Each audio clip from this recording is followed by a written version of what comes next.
Kita lanjut bahas PTTH Dunia Para Dewa episode 111. Oke lah, nggak usah banyak mang-ming-mang, kita langsung masuk aja ke pembahasan.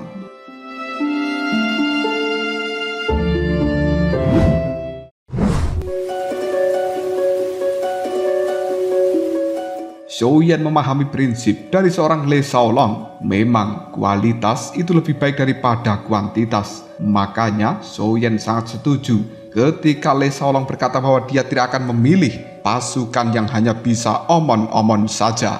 Dan sepertinya masalah dari pil hati ungu itu bisa ditunda untuk sementara ini. Yang paling penting bagi Xiaoyan saat ini adalah harus mempersiapkan terlebih dahulu sesuatu yang akan dia gunakan untuk bisa menyerap garis keturunan dari ras Yao, supaya kesenjangan kekuatan Xiaoyan dan juga anggota kelompoknya tidak terlalu jauh. Xiaoyan melihat pada Le Shaolong yang ada di hadapannya dan kemudian dia berkata, "Jika begitu aku mungkin akan merepotkan kau, Shaolong. Dan apabila semua orang tidak ada kegiatan lain, mungkin kalian bisa pergi untuk berkultivasi." Mendengarkan ucapan dari seorang Xiaoyan membuat Xiaozan, Le Shaolong, dan juga yang lainnya pun meninggalkan aula besar ini. Xiaoyan sekarang juga telah kembali ke dalam ruangannya sendiri. Dia pun memasang kekuatan jiwa supaya tidak ada orang di luar yang bisa mengetahui apa yang dilakukan Xiaoyan di dalam kamarnya. Tak lama kemudian dia pun mengeluarkan pagoda emas dan Xiaoyan buru-buru masuk ke dalam pagoda emas itu. Tujuannya kali ini sangat jelas. Dia ingin bertanya kepada Zhan Lao tentang cara penggunaan pil pemurnian sumsum, karena hal itu menyangkut apakah Xiaoyan bisa menggabungkan garis keturunan ras Yao dengan dirinya dan juga merupakan dasar untuk kemajuan mantra api. Begitu Xiaoyan memasuki pagoda emas, sebuah cahaya emas kini telah langsung melesat dan tidak lain itu merupakan Long Yi yang telah muncul di hadapan Xiaoyan sambil tersenyum. Melihat wajah Long Yi yang nampak ceria, Xiaoyan pun mengusap kepalanya dengan penuh kasih sayang dan dia berkata, "Long Yi, dokimu sepertinya semakin kuat saja. Apakah kau telah naik level kembali?" Long Yi sambil tersenyum menimpali, "Kekuatan dari pil petir tingkat kelima sangatlah hebat dan itu tidak bisa dibandingkan dengan pil petir tingkat keempat. Aku saat ini hampir mencapai tahap menengah bintang 4 Dodi dan ini adalah hambatan yang harus aku tembus. Namun mungkin tidak lama lagi aku bisa menembusnya." Xiaoyan merasakan gelombang rasa malu dan sekarang di dalam tim dari Xiaoyan tidak ada seorang pun yang kekuatannya berada di bawah Xiaoyan. Bahkan Lang Tian juga kekuatannya berada di atas Xiaoyan. Sepertinya Xiaoyan harus benar-benar mencari waktu dan menghabiskan waktu itu untuk mengembangkan kemampuannya. Jika tidak, maka dia hanya akan menjadi pemimpin yang tidak terlalu kompeten karena kekuatan jauh di bawah dari orang-orang yang telah dia pimpin. Long Yi melihat pada Xiaoyan yang terdiam dan dia bertanya, "Ayah, kenapa kau diam? Apakah kau tidak suka dengan peningkatan level kekuatanku?" Xiaoyan pun tertawa, "Bagaimana mungkin aku tidak suka? Aku hanya terkejut saja dengan kecepatan kemajuan dari dirimu. Long Yi, sebenarnya ada satu hal yang harus aku katakan padamu." Long Yi memiringkan kepalanya pada Xiaoyan dan bertanya, "Ada apa? Mungkinkah kau akan keluar lagi melakukan pelatihan tanpa mengajak diriku?" Xiaoyan pun tersenyum, Tidak. Aku hanya ingin membicarakan sesuatu padamu. Mulai sekarang, bisakah kau tidak memanggilku dengan sebutan ayah?" Long Yi pun bingung. "Jika aku tidak memanggilmu dengan sebutan ayah, lalu aku harus memanggil dengan sebutan apa?" Xiaoyan kemudian menimpali, "Misalnya kau memanggilku seperti yang lain saja. Panggil tuan muda boleh, panggil kakak juga bisa." Long Yi pun berkata, "Tidak mau, aku akan tetap memanggilmu dengan sebutan ayah karena kau yang telah menyatukan roh-rohku pada saat itu dan kau adalah ayah penyelamatku." Long Yi mengatakan hal seperti ini sambil cemberut. Melihat ekspresi seperti itu, Xiaoyan hanya bisa menggelengkan kepalanya tanpa daya. "Aku benar-benar tidak bisa berbuat apapun dengan keputusanmu. Baiklah, sekarang lanjutkan penyerapan kekuatan petir di dalam dirimu. Aku akan pergi mencari Zhan Lao. Kira-kira kau tahu di manakah dia? Kenapa aku tidak melihatnya di dalam tempat ini?" Long Yi melihat ke arah atas dan kemudian dia berkata, "Lihatlah, dia ada di atas sana dan selama ini selalu menatap pada puncak pagoda emas ini." Yen pun menyipitkan matanya. Apa? Menatap puncak pagoda emas? Yen kemudian berkata, "Zanlao, apa yang kau lakukan di atas sana?" Zanlao tidak menoleh pada Yen, namun dia menimpali. "Bocah sialan, ternyata kau sudah berada di dalam tempat ini." Setelah Zanlao mengatakan hal seperti itu, tiba-tiba saja suara gemuruh mengguncang seluruh pagoda emas ini, membuat ruangannya bergetar dengan hebat, dan kemudian simbol yang ada di puncak pagoda emas langsung mengeluarkan sinar cahaya hijau yang sangat terang. Seluruh pagoda emas bergetar dengan hebat, seolah-olah mengalami benturan yang keras, dan akan ada sesuatu luar biasa keluar dari dalam pagoda emas ini. Sosok Yen dan juga Long Yi tubuhnya bergoyang tidak stabil. Mereka gemetaran, dan kemudian Yen mengeluarkan sayap tulang. Dia menggendong Long Yi lalu terbang ke udara dari ruangan ini. Yen kemudian melihat pada puncak dari pagoda emas ini. Dia pun bisa menyaksikan adanya bayangan ular raksasa ilusi yang sesekali muncul dari balik dinding batu di puncak pagoda itu, dan kemudian membuat Yen terkejut tanpa berkata apapun.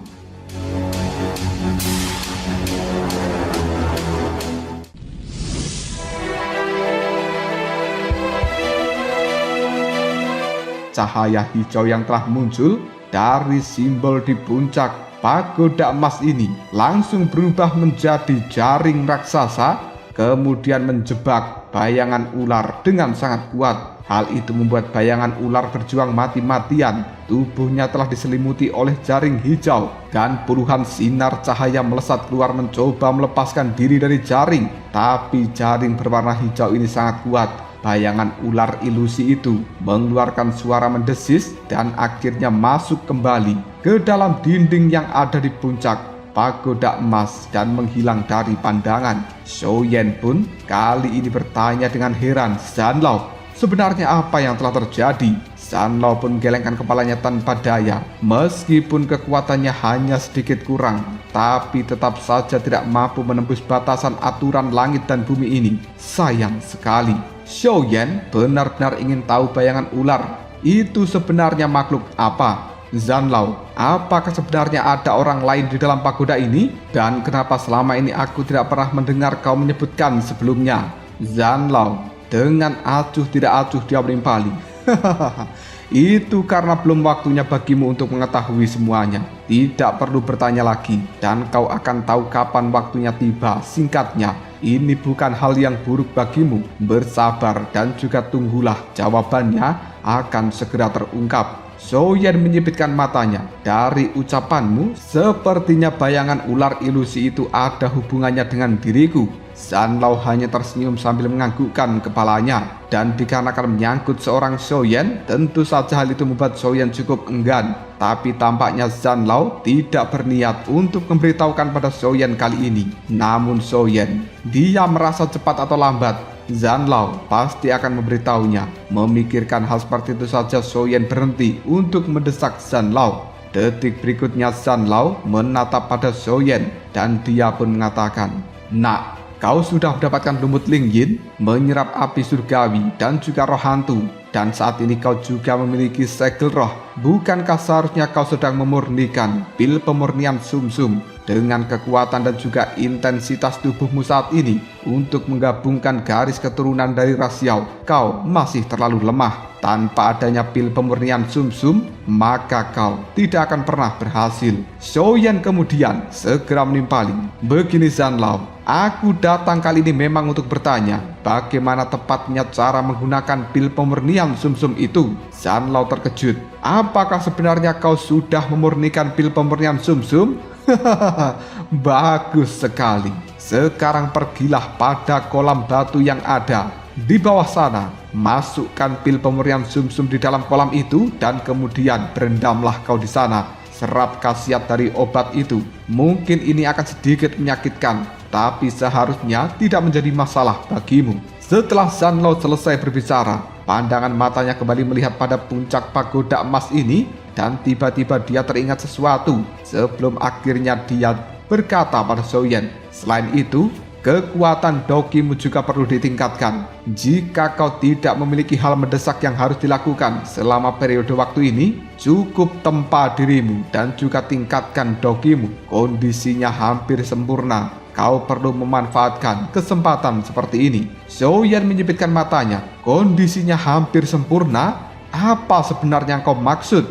Zhou-Yan selalu merasa ada sesuatu yang tidak terduga akan terjadi dan itu membuat hatinya gelisah. Namun Zanlao segera memarahi Zhou-Yan. Kau ini benar-benar banyak bertanya. Mengetahuinya sekarang tidak ada gunanya dan hanya akan membuatmu menjadi jiwa yang terbelah. Lakukan apa yang perlu kau lakukan sesuai dengan perintahku. Mendengarkan omelan dari Pak Tua Zanlao, Zhou-Yan hanya bisa menggertakkan giginya dan dia benar-benar tidak mengerti apa yang direncanakan orang tua ini. Rasa ingin tahu meluap-luap di dalam hati seorang Zhou-Yan. Namun dia hanya bisa menggelengkan kepalanya yang kemudian Zhou-Yan segera berjalan menuju kolam batu yang ada di dalam ruangan ini. Zhou-Yan juga menyuruh Long Yi untuk menyerap seluruh kekuatan pil petir yang ada di dalam tubuhnya supaya dia segera menembus ke tahap menengah bintang 4 Dodi. Zhou-Yan kemudian mengeluarkan pil pemurnian sumsum yang langsung dimasukkan ke dalam kolam batu.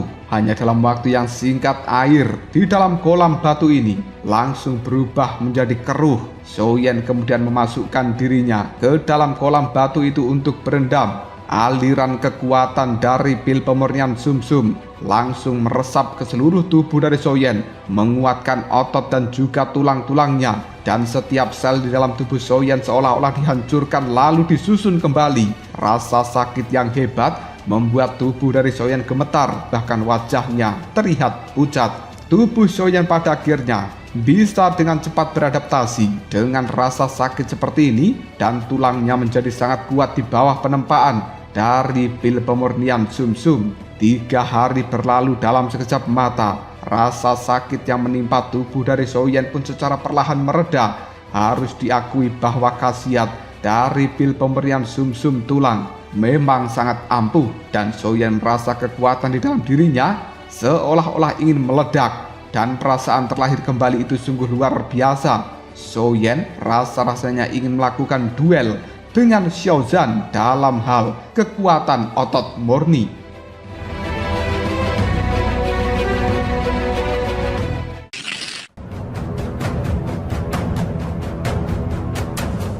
Setelah menyesuaikan diri dengan tubuhnya yang telah ditempa oleh pil pemurnian sumsum selama 3 hari ini, air di dalam kolam batu telah berubah menjadi sangat jernih karena efek dari pil obatnya telah menghilang. Pada akhirnya Zhou-Yan kembali memasukkan pil pemurnian sumsum lagi, dan dia mengerti bahwa ini membutuhkan perendaman dan juga penempaan berulang-ulang. Setelah beradaptasi dengan rasa sakit yang hebat, Zhou-Yan akhirnya merasa bosan dan dia memiliki sebuah ide. Kenapa aku tidak mengatur ulang teknik Dou milikku saja? Sebenarnya Zhou-Yan memiliki banyak teknik Dou, namun semua itu dibawa dari benua Dodi, seperti telapak tangan penciptaan surga yang agung, gerakan 3000 petir, kemarahan surgawi musim semi kuning, dan juga yang lainnya. Meskipun semua teknik-teknik ini telah ditingkatkan oleh Zanlao hingga mencapai tahap Yi,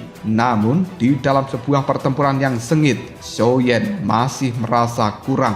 Ditambah lagi Zhou-Yan tidak memiliki teknik untuk pertahanan yang memadai. Adapun teknik untuk menghindar seperti gerakan 3000 petir tanpa memiliki sayap tulang, tampaknya gerakan 3000 petir itu sudah tidak efektif. Dan mengenai teknik bertarung jiwa, meskipun kemarahan surgawi musim semi kuning juga telah mengalami sebuah transformasi dan mencapai prestasi yang luar biasa, namun hal itu hanya bisa diarahkan pada binatang iblis yang tidak terampil dalam kekuatan jiwa. Apabila Zhou-Yan bertemu dengan lawan yang memiliki kekuatan jiwa luar biasa, maka dia tidak akan bisa memiliki keuntungan apapun. Ini merupakan ringkasan dari teknik Dou milik Zhou-Yan yang dimilikinya sekarang. Zhou-Yan terdiam sejenak dan dia bergumam, sepertinya aku benar-benar harus meningkatkan teknik Dou milikku. Di dalam pagoda emas ini masih memiliki 2 pilar cahaya yang di dalamnya ada teknik Dou, dan aku penasaran teknik apa yang berada di dalam pilar cahaya itu. Jika aku tidak mampu mendapatkannya, mungkin aku hanya bisa mengandalkan lelang khusus teknik Do yang akan dipersiapkan oleh Zeni. Begitu efek dari pil pemurnian sumsum di dalam kolam ini habis, aku mungkin harus segera mengambil teknik Do yang ada di pilar cahaya. Setelah berkata seperti ini, Soyen kemudian mulai mengecek cincin penyimpanan miliknya. Di dalam sana ada inti iblis yang dibutuhkan untuk kemajuan, ada tablet batu yang efeknya tidak diketahui, ada kotak giok berwarna merah yang juga tidak bisa diketahui isi di dalamnya, serta ada liontin giok berwarna transparan yang cukup berkilau. Namun untuk bisa mengetahui informasi ini harus menunggu dari Zeni, dan juga ada segel roh yang tidak bisa diserap oleh Soyen saat ini. Soyen terus melakukan pemeriksaan pada berbagai barang di dalam cincin penyimpanan, dan kemudian dia pun menemukan potongan peta yang pada saat itu dia telah dapatkan. Peta itu merupakan potongan peta pemberian dari King Horan, dan kemudian hadiah yang dia dapatkan di dalam kompetisi alkemis, serta satu lagi potongan peta yang dibeli di dalam rumah lelang. Soyen mencoba menyatukan 3 potongan peta ini, dan ternyata sambungannya memang pas, terbentuk dengan sempurna. Soyen kemudian berkata dengan terkejut, ini sebenarnya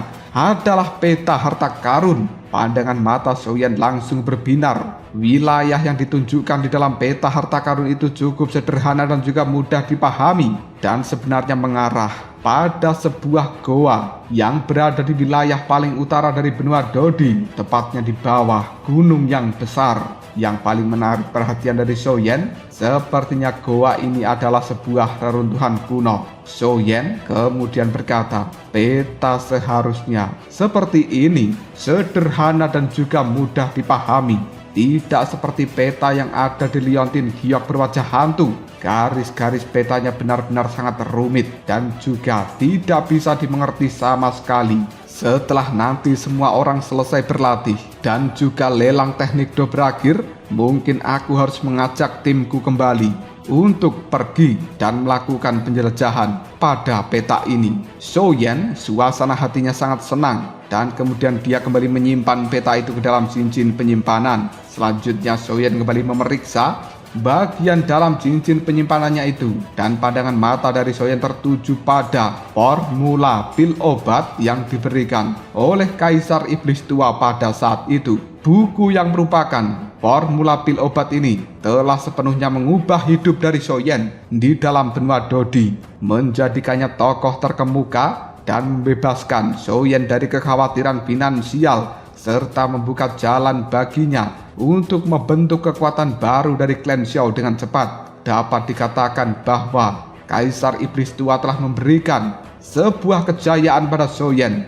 dan setiap kali Soyen melihat buku dari formula pil obat ini, hatinya dipenuhi rasa syukur yang luar biasa karena telah bertemu dengan Kaisar Iblis Tua.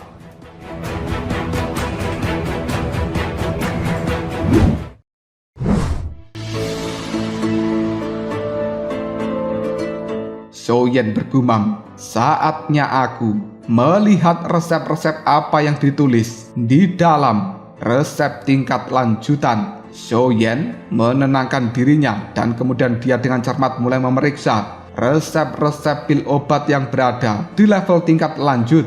Tiba-tiba saja Soyen teringat dengan permintaan King Mu'er karena membaca salah satu resep yang telah dia temukan. Sebenarnya pil obat ini bisa langsung meningkatkan level seseorang dari bintang 5 Dodi menjadi bintang 6 Dodi.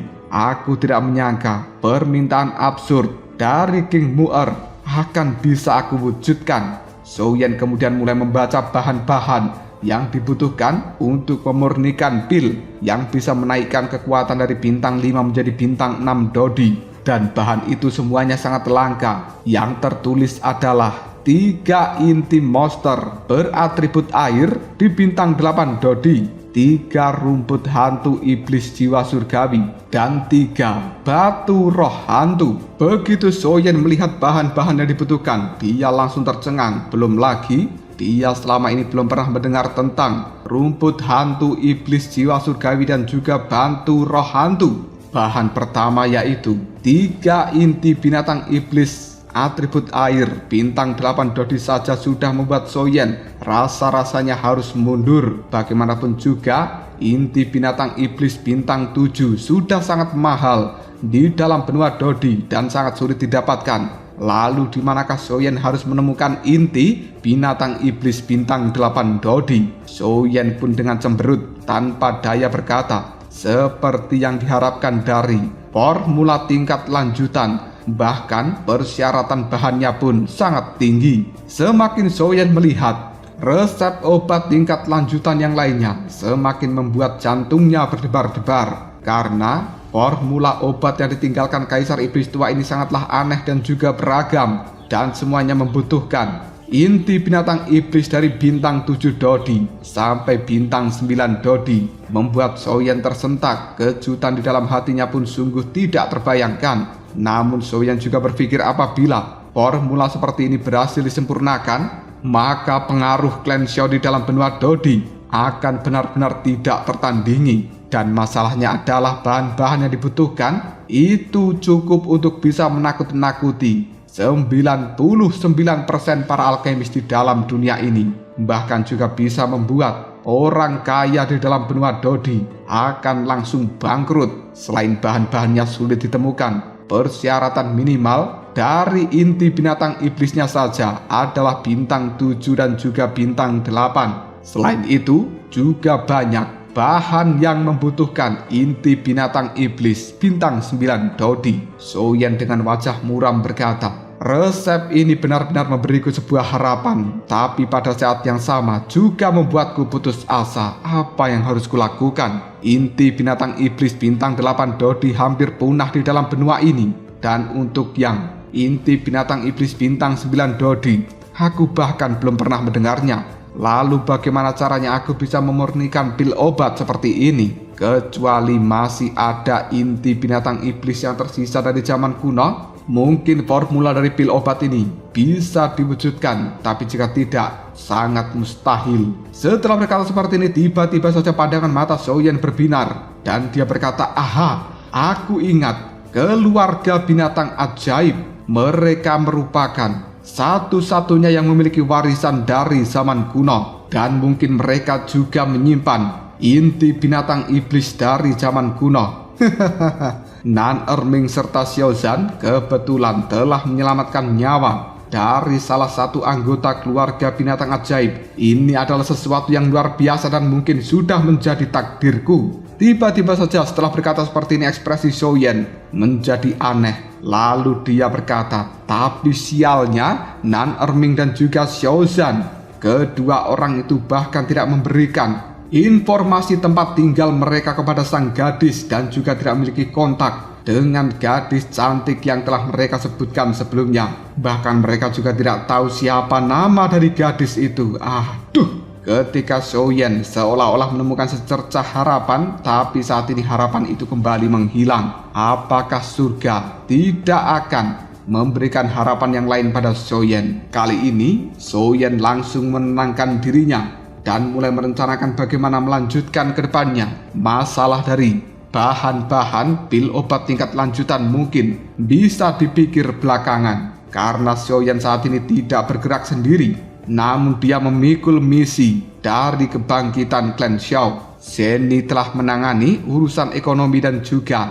keseharian dari klan Xiao, sehingga Soyen bisa menjadi bos yang tidak perlu ikut campur. Lei Shaolong dan juga yang lain telah menangani manajemen tim, dan Soyen tidak perlu khawatir tentang hal itu. Lang Tian akan menangani penyempurnaan pil obat untuk meningkatkan kekuatan. Meskipun saat ini level Lang Tian masih sedikit kurang, tapi tidak perlu khawatir, dia berasal dari ras iblis. Selama memiliki inti binatang iblis yang cukup, peningkatan kekuatannya sangat cepat. Soyen terdiam sejenak dan tiba-tiba dia merasa bahwa kekhawatirannya memang cukup berlebihan. Tapi semuanya telah ditangani dengan baik oleh tim-timnya itu. Tampaknya selain memurnikan beberapa pil obat yang sangat penting dan juga melakukan kultivasi, tidak banyak hal lain yang bisa dilakukan Soyen selain dia sebagai seorang pemimpin spiritual. Soyen bergumam, Karena aku adalah seorang pemimpin spiritual, aku harus meningkatkan kekuatanku terlebih dahulu. Jika tidak, akan sangat memalukan jika aku tertinggal jauh dari para anggotaku. Kalau begitu, aku akan melakukan kultivasi terlebih dahulu yang kemudian meningkatkan teknik doku dan juga tim milikku. Selanjutnya, aku juga akan memurnikan pil cinta jiwa untuk Lang Tian. Setelah semua ini selesai, mungkin aku harus kembali ke dalam provinsi Kaisar dan kemudian memindahkan orang-orang klan Xiao yang berada di dalam tempat itu semuanya ke halaman klan Xiao yang baru.